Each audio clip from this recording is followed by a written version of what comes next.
Thank you so much for joining me, everybody. I'm so excited today because I've got Gary from the Forest Bathing Institute. He's the director of this incredible organization. Gary, thank you so much for joining us.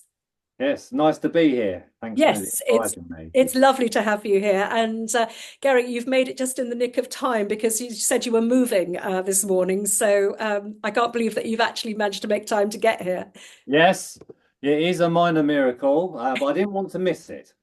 It's lovely. We've been trying to do this for ages. So I remember just thinking back when the Forest Bathing Institute joined the CMA, and I was looking at your website and thinking, oh, this is so exciting. Hmm. So thrilled that you were with us and that you joined, and just also being tremendously impressed by your standards. This is the thing that really jumped out to me about the work that you do. So I Hmm. was wondering if you could perhaps tell the audience a little bit about what you do at the Forest Bathing Institute, and then we can take a little bit of a deeper dive from there. I'll be delighted to. Has turned into a large global project Yes. at this point.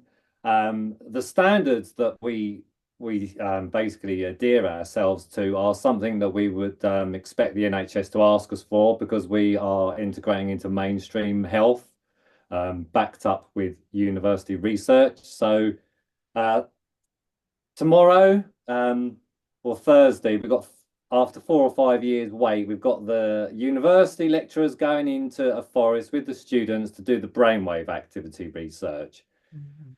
um, combined with the nervous system, which we did in one of our peer-reviewed papers previously. So we're basically the genius of the forest bathing system is that contained within it is the science of how nature basically heals, you can say, or the restorative power of nature in numbers. The numbers do not lie, and the numbers are incredibly positive when we met. So we've done multiple peer-reviewed studies.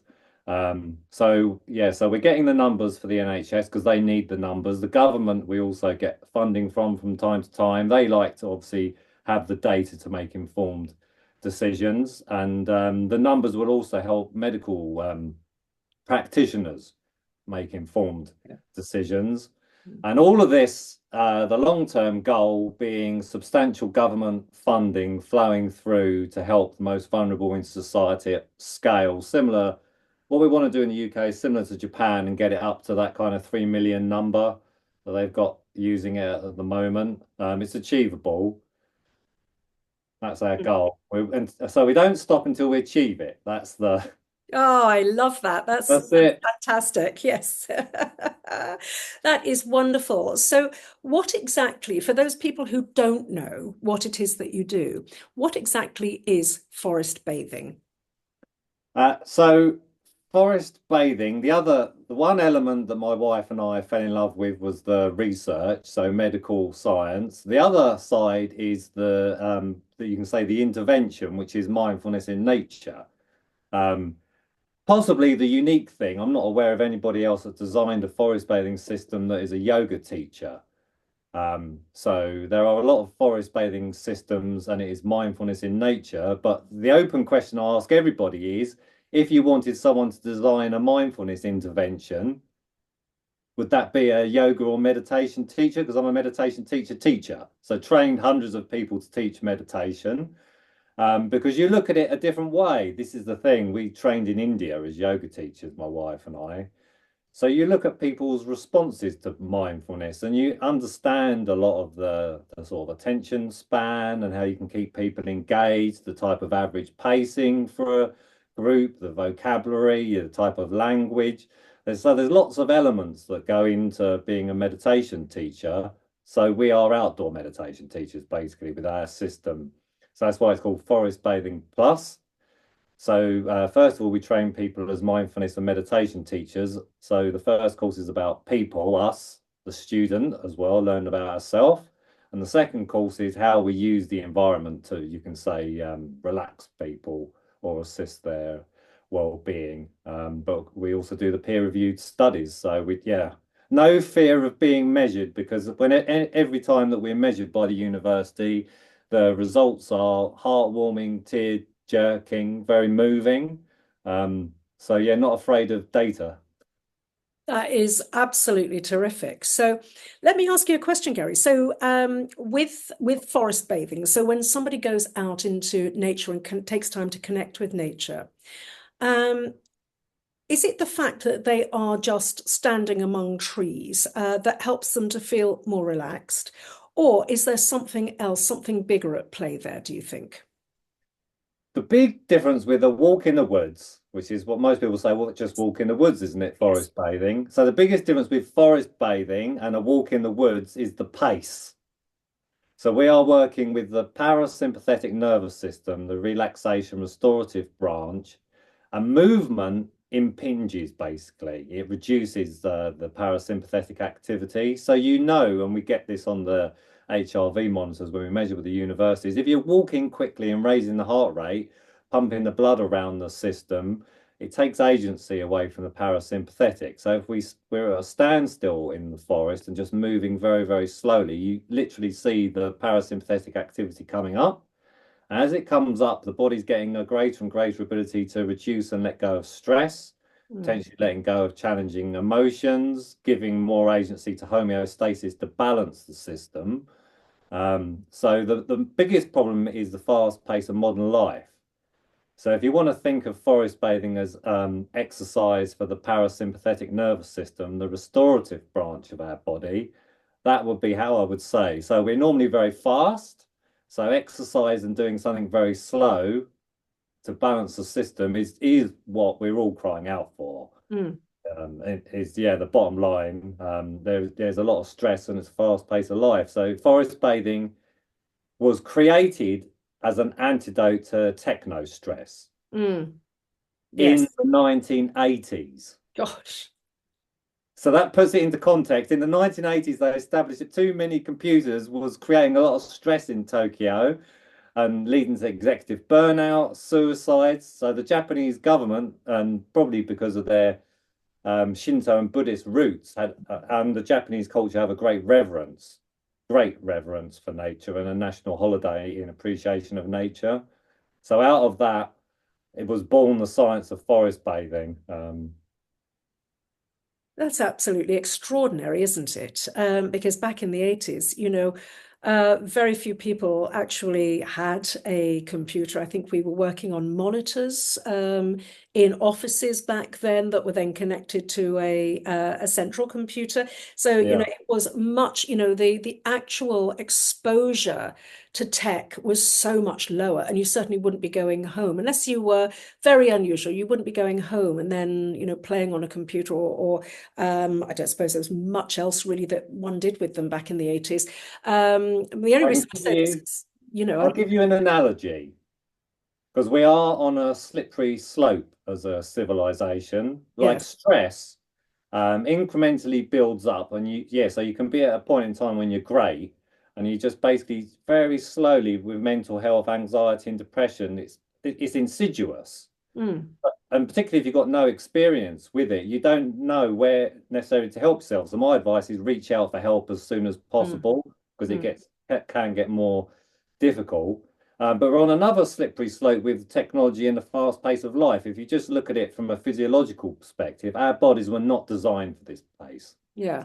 But it's like buying a car and running at top speed all the time. Of course, damage is going to happen from overuse of the car. But Mm, our bodies are exactly the same. They need to slow down.